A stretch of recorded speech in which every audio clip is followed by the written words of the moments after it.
Hi there, welcome to Fridays at Noon. I'm Michael Chen, the executive producer and director for this talk show series. Fridays at Noon is a bi-weekly lunch and learn series that provides information and education for both faculty and staff here at the University of Denver. For those of you outside the DU community, feel free to visit www.du.edu/HR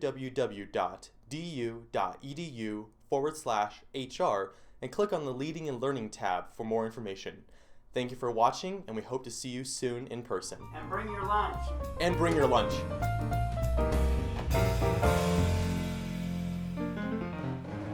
Welcome to Fridays at Noon. I'm Greg Geeson, Manager of People Development here at the University of Denver. Today's topic is communicating with non-native speakers of English. And joining me are English language instructor Tim Robinson, and interim director and international scholar advisor for the International Student and Scholar Services, Laura Buss. Welcome, you two. Nice to be here. So, Tim, let's just start with you. Tell us a little bit about you, your background, and what you do for the university. Sure. So I've been an English language teacher for about 15 years. My undergraduate was in modern languages with a major in Spanish and a minor in French. My master's degree is in English with a specialization in English language teaching. I have taught here in the U.S. as well as overseas. I taught in Chile, Venezuela, Korea, and Mexico also. I am currently at the English Language Center at the University of Denver, where we help prepare the international student community. Wow. That must have been fascinating. So you lived at all those places for what, years? Or? Yeah, in Chile I lived there for about 5 years, and there I taught at universities, private language schools. I taught from little kids to seniors, basically, in all facets of the language. In Venezuela, I was working with, I was a fellow for the State Department in Georgetown University, where I basically gave support and prep to in-service and teachers also in the community there. Wow. And so, Laura, how about you? Tell us about your experience, background, and kind of what you do. Okay. So I've worked in International Student and Scholar Services for almost 30 years. It was my first job out of college, and I never knew that I wouldn't leave it at all. So I've worked for a number of universities in Illinois and Pennsylvania, and now here in Colorado. At the University of Denver in International Student and Scholar Services, I am mainly the International Scholar Advisor, which means I work with the people who come as visiting researchers or who the university hires that are non-immigrants. And a non-immigrant is someone who is not a U.S. citizen or permanent resident. Thank you. So, all right, tell us a little bit more about the ELC, because people hear those initials of those letters. What exactly happens there? Sure. The ELC is the English Language Center here at DU, and we're basically involved with all the international students here on campus, whether it's through instruction or through testing. International students who come into DU and don't necessarily have the language that they need to pursue their regular coursework or degrees come to us, and we help them with their language and kind of academic prep before we kind of release them into the DU community. In testing, we test all international students here on campus. Depending on those scores, really depends on where we place the students. So the English Language Center is an intensive English program where students are in class for about 20 hours a week, Monday through Thursday. It is a long day for them, and we focus on the skills, the English skills needed to be successful, like the listening, speaking, reading, and writing. And we definitely focus more on the academic side of things, so that, in example, like preparing them for lectures or researching, writing essays, taking notes, and things of that sort, so that when they get to the university, they're a lot more prepared. So is it like a pre-step before they come to the university? Exactly. Well, some of them are, we get undergraduate and graduate students. So some of them are undergraduate students from in their countries and are now grad students. They all come in with a little base of English, but because of the academics can be different between countries, even though they might even have the language skill too, they still need to know a little bit about how U.S. higher education works. So we help them more with Wow, that. that's great. So, all right, so the ISSS, well, first off, what Lots does of it mean, S's. and what do they do there, and how does it does it Right. work with So ELC? ISSS is International Student and Scholar Services, and we're really a sister organization to the ELC in terms of the university hierarchy. We both report to the Associate Provost for Internationalization, which oversees the ELC, ISSS, the Center for World Languages and Cultures, and the Office of International Education. We serve all of the international students on campus, whether they are students at the English Language Center or if they're degree-seeking students. We provide orientation and social programming as well as immigration advising. We issue all of the documents to the students who need those immigration documents to come and study at the U.S., in addition to the ELC issuing some of those documents as well.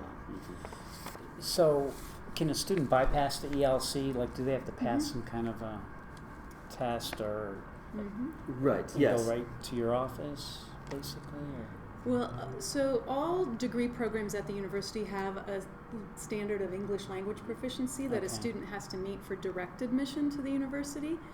We also have English conditional admission at the undergraduate level and in some graduate programs, and that means if they haven't met that level, they can go to the English Okay. Language Center, complete the program Yeah. there, and then enter their Yeah. degree program. So, Laura, how many international students do we have? Well, as of last fall, and we do annual statistics in the fall, there were 1,527 international students on campus, and that includes the ELC students as well as the degree-seeking students. And how does that pan out over different countries? So more than half of those students are from China, so overwhelmingly Chinese, over 800 are from China.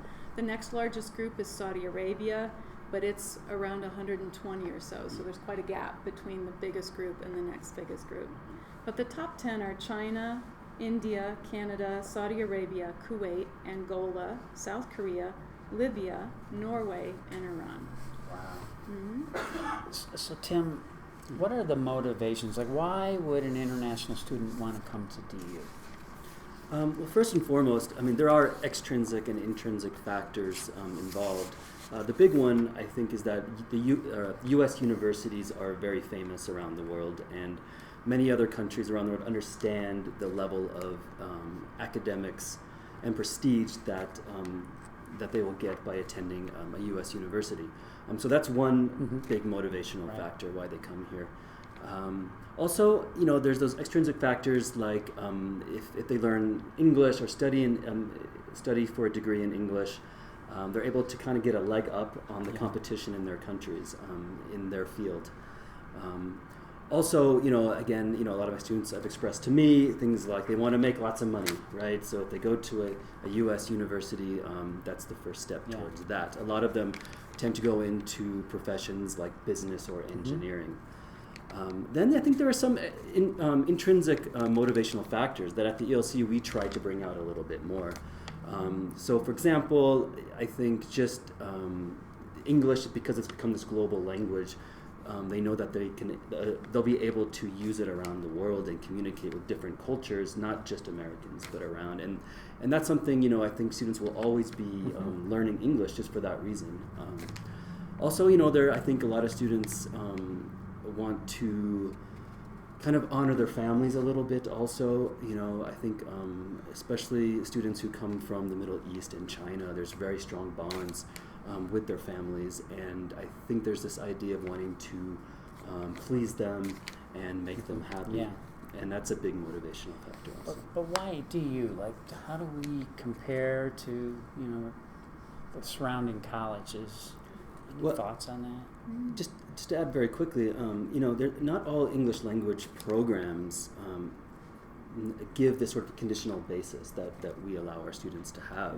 And that's a really strong motivation factor. So a lot of them might get put into an English language center at the university, but at the end of the program they still might have to take one of the placement exams to get in. So once a student is admitted conditionally through our program, as long as they complete it and pass their classes, they're able to kind of jump right into it. So there's that, and I think there's just a level of support that DU also provides to their international students. And DU recruits overseas. Yeah. We have an Office of International Undergraduate Admission that recruits.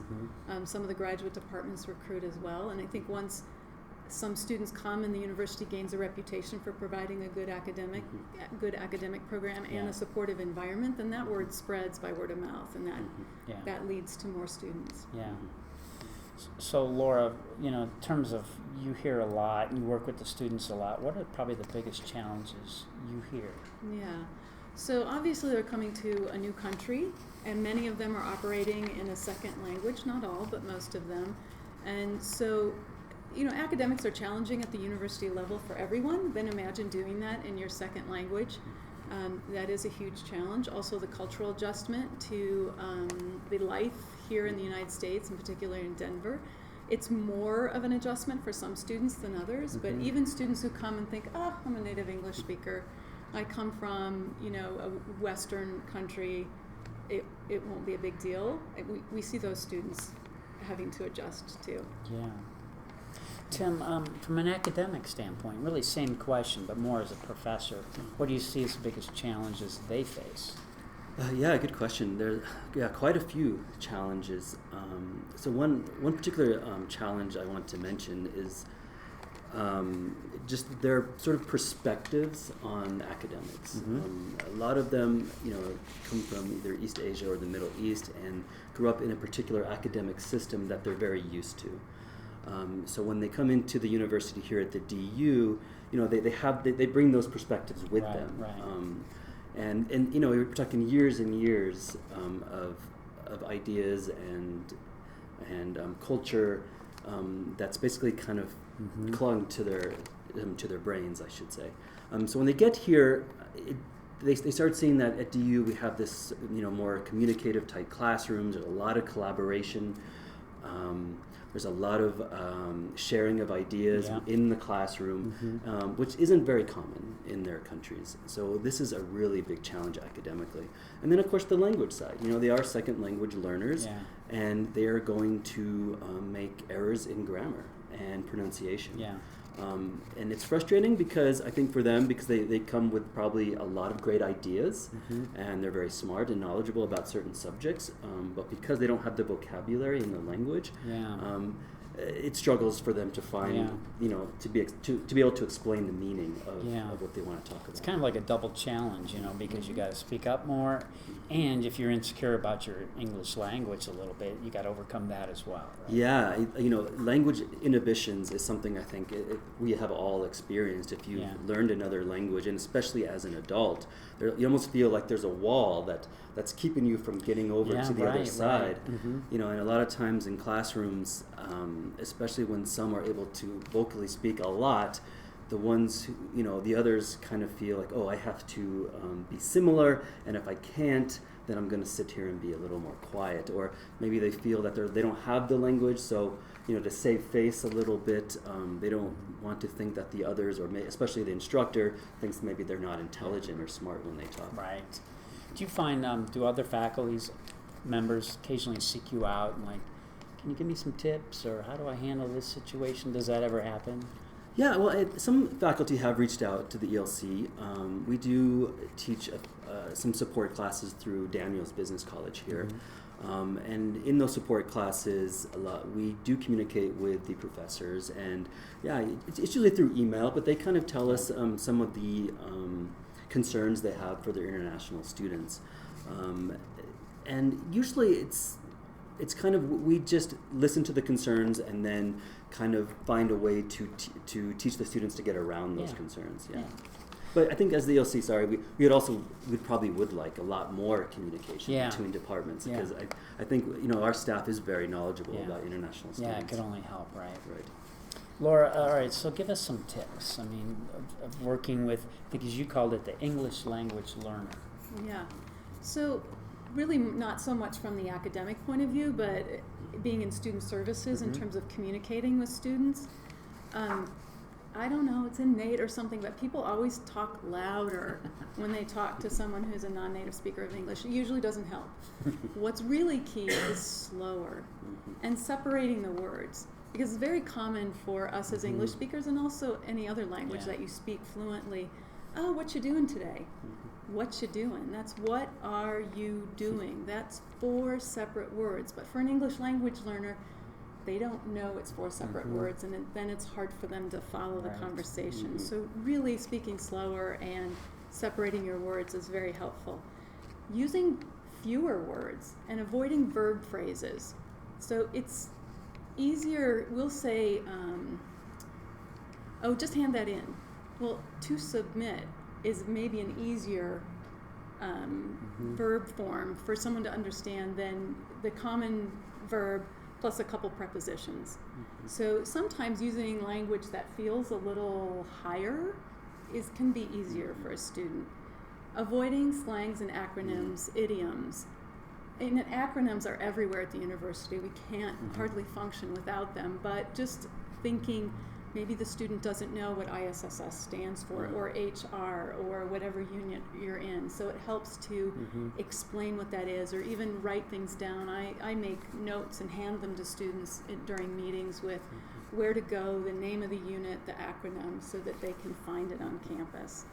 And that leads to using nonverbal aids, maps, writing things down, having the students repeat things back to make sure that they've understood, what the next steps are. Slowing down, waiting for the student to respond, because if they're still translating, or even if they're past the point of actually translating directly, they still might need a little extra time to process it and form their response. So being slower in the conversation. So those are a couple things that are helpful. I'd like to add a little bit too. and piggyback off what you said at the end there. From experiences of me observing classes and being a student as well, and having international students in classes, they tend to be quiet, and I think they see Americans or domestic students really vocal. Like a teacher might ask a question, and you have hands up or right away, or you have students just throwing out ideas. Right. And what happens is a lot of international students come from cultures, China especially, where they don't have that in their country, and they only answer questions when they're directly asked.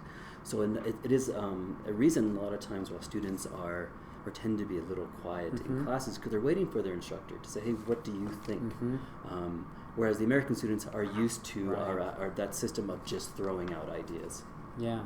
So for a faculty member to be mindful when they're doing a discussion, to really kind of map it out so there's an easy entry into the conversation. Right? Yeah, and some advice I give to my students, of course we tell them, they need to take risks, in order to really be successful in life, we all need to take risk, and they especially, during their academic careers here at DU, but we also kind of encourage them to, take small steps. Right. So, in one class, why don't you set a goal and say, I'm going to answer a teacher's question. And then the next class, I'm going to respond to a classmate. So kind of, the small baby steps to kind of build the strength and the confidence. Yeah. How often do you see homesickness? And then what can you do about that? Yeah.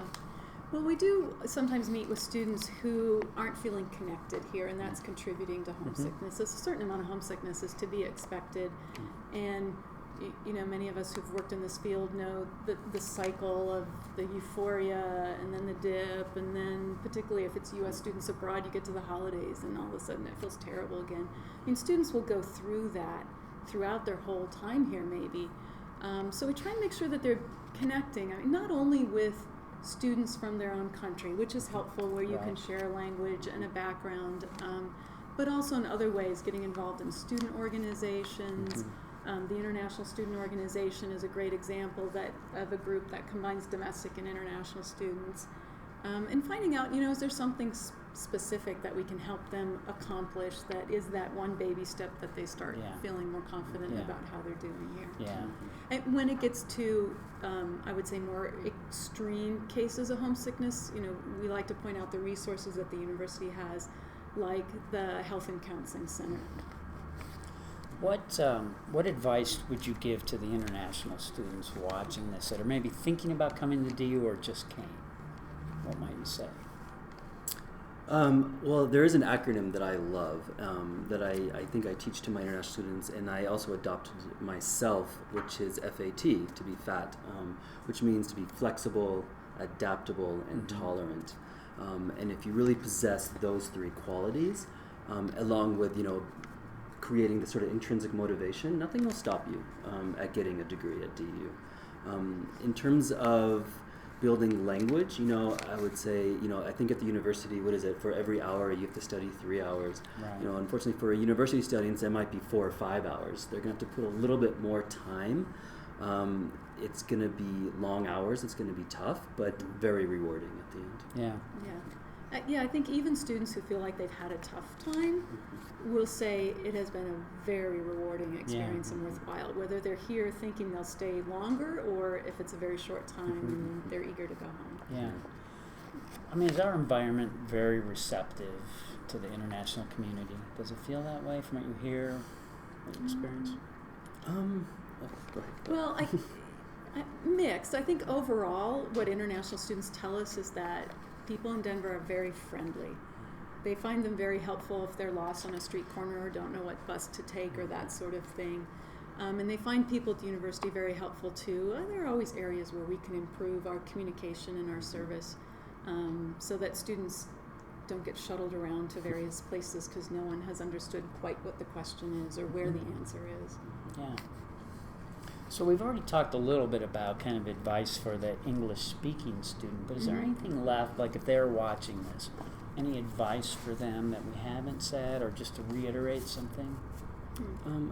One piece of advice I would have for international students, especially in the classroom, is I really would encourage them to share their cultural perspectives. I think whether it's a business class, engineering, or history, if they all of a sudden say, well, in my country, and I think just that phrase alone would get the whole class just looking at them and wanting to really know what it is. And I think generally, we may travel, we may go to Mexico, we may even spend a month or so in a country, but it's probably, we have international students here and we can gain a lot of knowledge as domestic students and Americans from our international students. So and then for the instructors also, I would say, and the professors, encourage them to share their cultural side of every issue that is discussed in the class. Yeah. Well, one other thing, I said most international students report that Americans are very friendly, and this will sound a bit like a contradiction, but sometimes I feel like we don't have the same sense of hospitality in the United States that other countries have to foreign visitors. And sometimes students are a little disappointed by that, and we recommend that they take the initiative and they make that first step. If there's someone friendly on your floor, ask them if they want to eat with you in the cafeteria to make that first step. Yeah. Because the American may not have that same idea of strong hospitality and may not be the first person to act.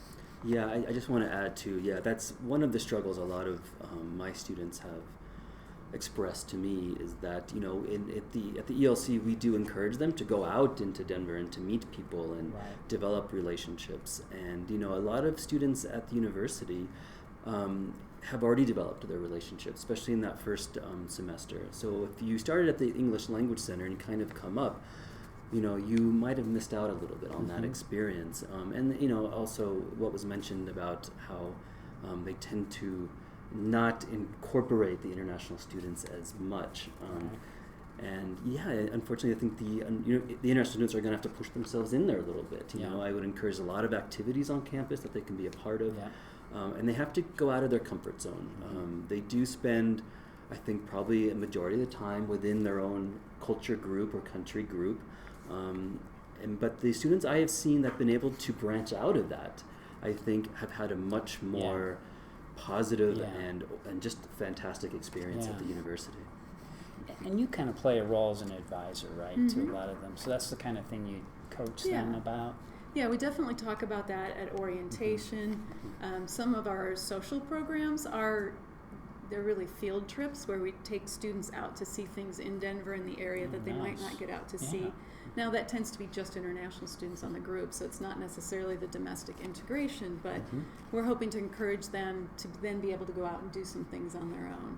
And there are some programs on campus specifically to match international students with domestic students. There's Pioneer to Pioneer, which does that. It's just a sort of a friendship group, and our office sponsors the Global Friends program, which you may have seen in your DU Digest, which will match an international student with a faculty or staff member, because some students don't get off campus or they don't know an American.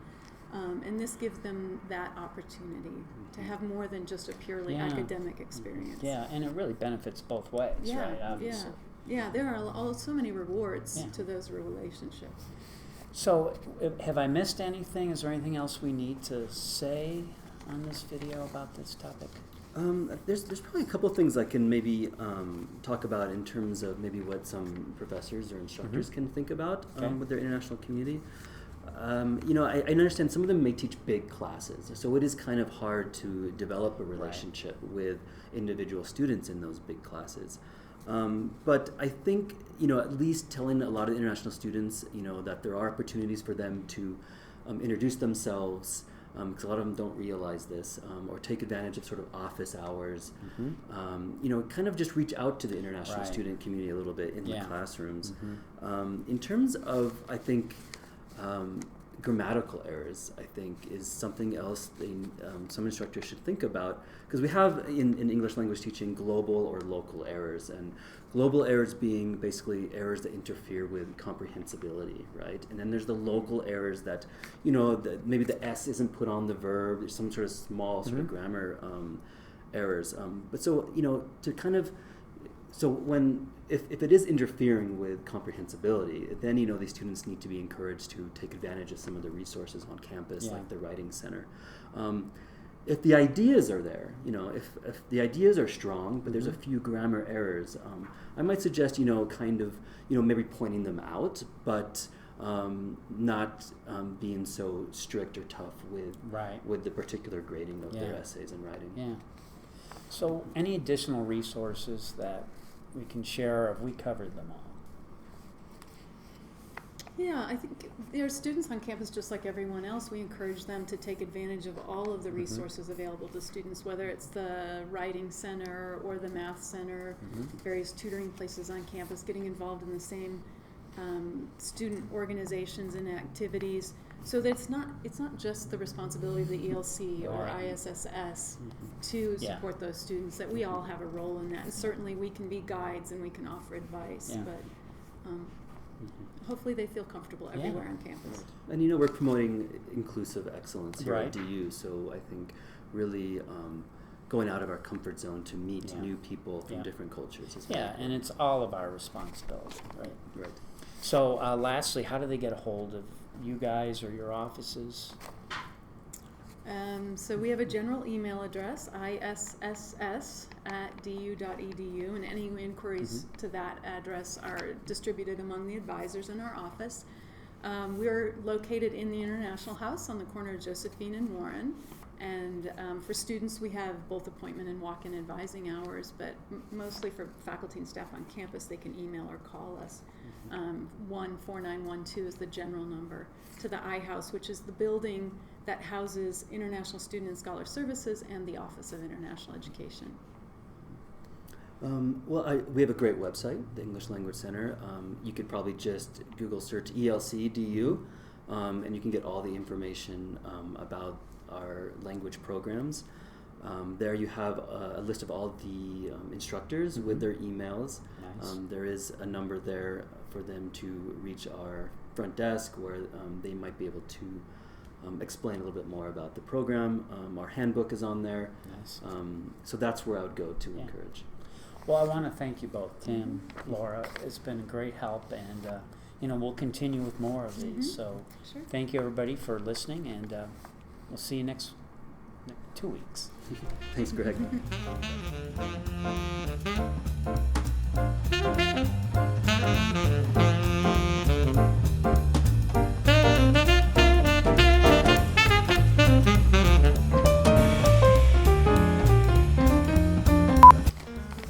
Now we'll open it up to the whole group. Is everyone ready? Welcome. And we're live in 3,